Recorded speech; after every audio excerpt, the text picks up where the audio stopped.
Hey, what's up guys? Today we're working on a 2013 Kia Optima. We're coming in today, going to do pads and rotors in the front.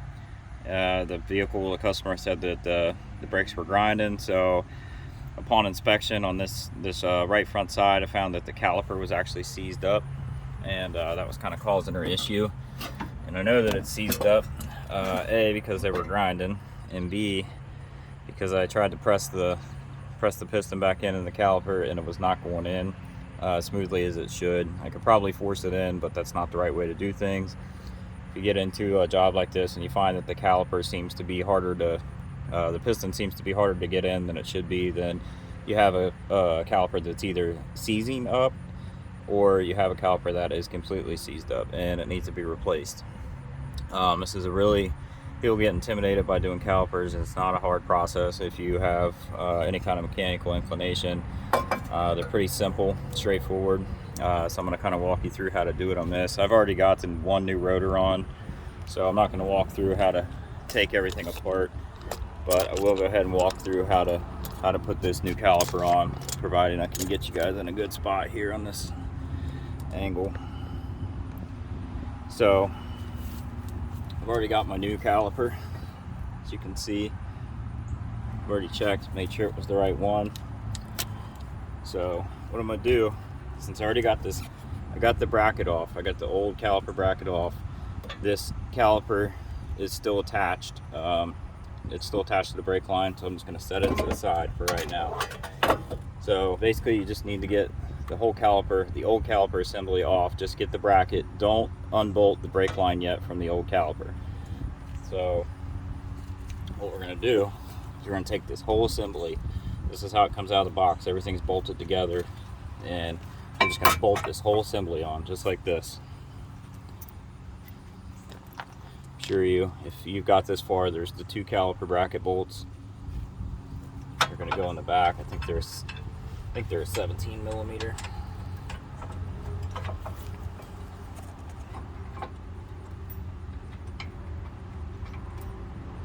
Get them started.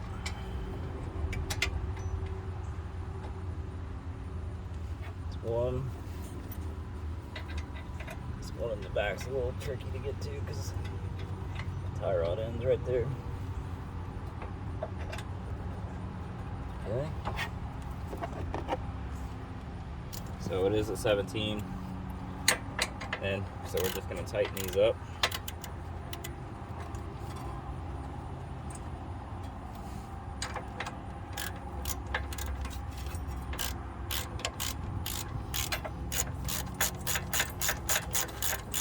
Again, you're just going to put this whole assembly on just like this.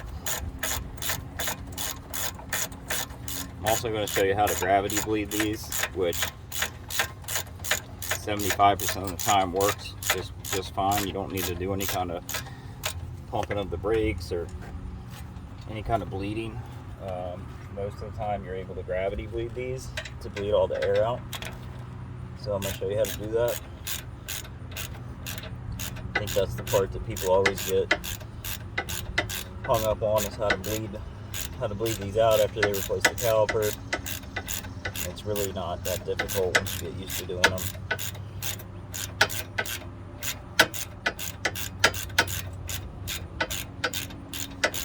Get this mile-long bolt.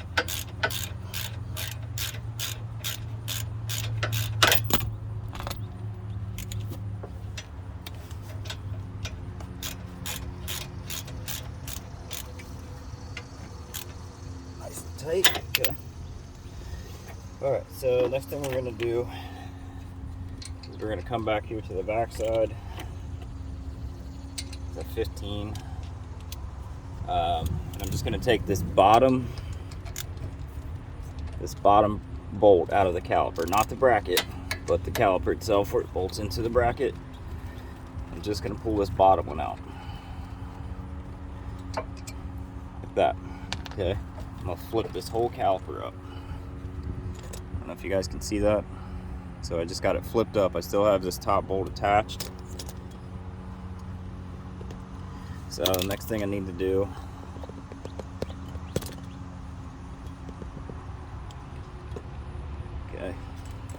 next thing I'm going to do is I'm going to get my hardware put in there.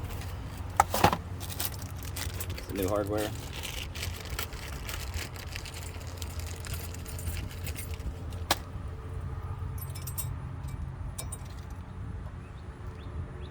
Make sure everything's in there nice and tight. It's good. Okay. Get my pads. These pads do have specific orientation. As you can see, the back side is going to have this little clip on it. These always go on the back side. Okay.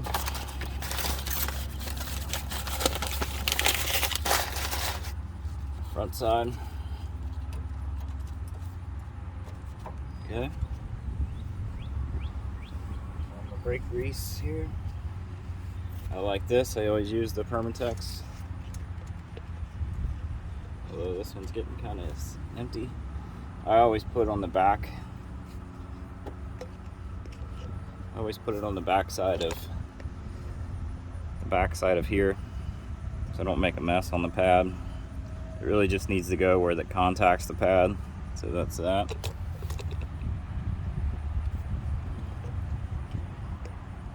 I'll put some on the back side of this pad where the piston touches. Okay. I'll go ahead and slide this down.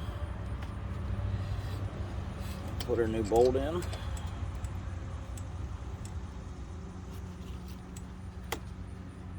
Tighten everything back up.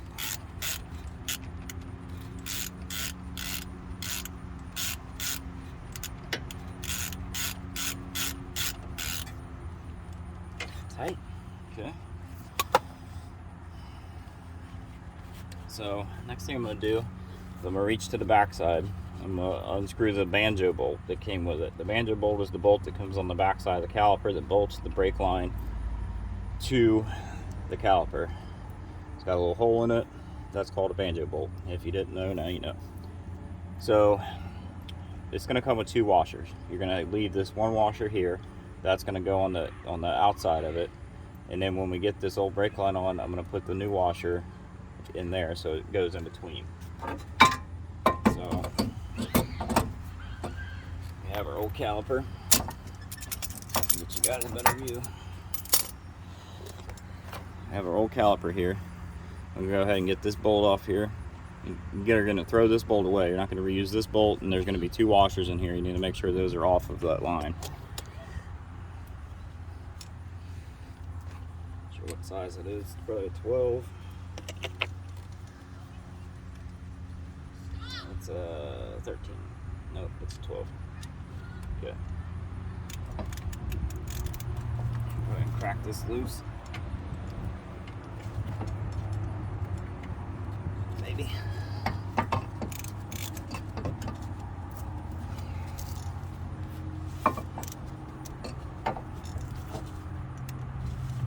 There we go. Okay. Got a bunch of fluid that's going to start leaking out of here. So I'm on the street working, but I still don't want to spill a ton of fluid everywhere. So I'll put something under there to catch it.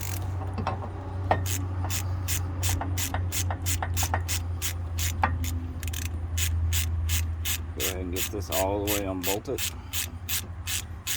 You can see that fluid's coming out of there. It's coming out of there pretty good, which is a good sign. That's what you want to see. Go ahead and get this bolt. Again, you need to make sure that there's none of these washers are still attached to this line. Back side, the front side, it's good. You can see how that fluid's just kind of, I don't know if you can see it, but it's dripping out of there freely. There's no, doesn't seem like it's clogged up or anything, which is, again, it's a good sign. See if I can get you a good view back here. Probably not, but this line is going to go into here. But what we need to do first is need to go ahead. We got our banjo bolt with the 1 washer. That's going to go on the outside. Like that. We're going to take our other washer. Let's go on the bottom like that. And this is just going to bolt back into the new caliper with the line. It does have that little notch on it, so you need to make sure that it's going into the right spot.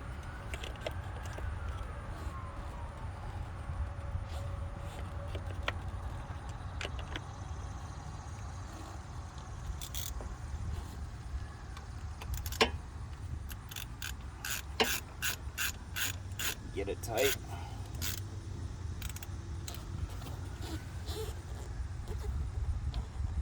Okay, in the right spot.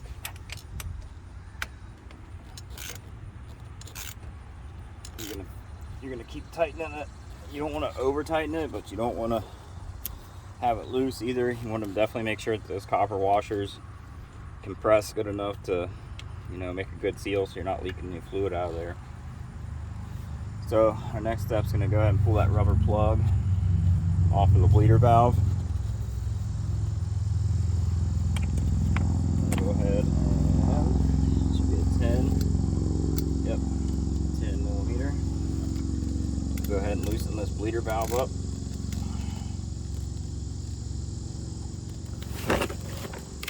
Okay, it's loose.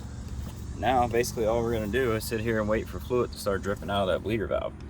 So the idea behind this, how this works, is when you replace this caliper, the brake system, you know, I'm kind of explaining all of this, but the brake system is a closed system. There's fluid in there. It's hydraulic pressure that pushes the brakes.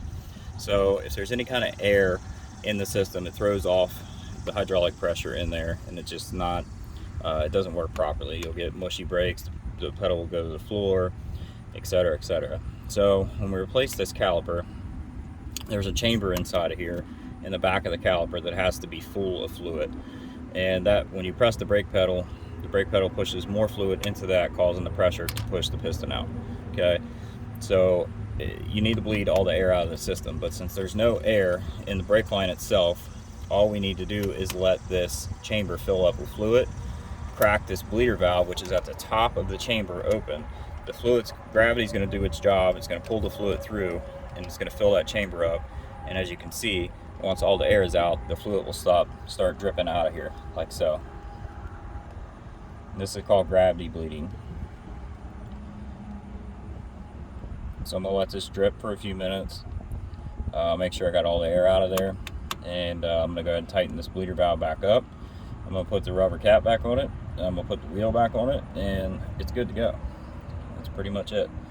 So hopefully that helped. I'm sure I'm going to get comments, people criticizing things, or, you know, oh, you can't do it like that, or I can't see nothing. Well, I'm sorry, I'm not here to do the job for you. I'm just trying to help, to give you some help. If you guys like the videos, there's plenty of videos on there. So don't forget to hit the subscribe button, and I'll see you on the next one.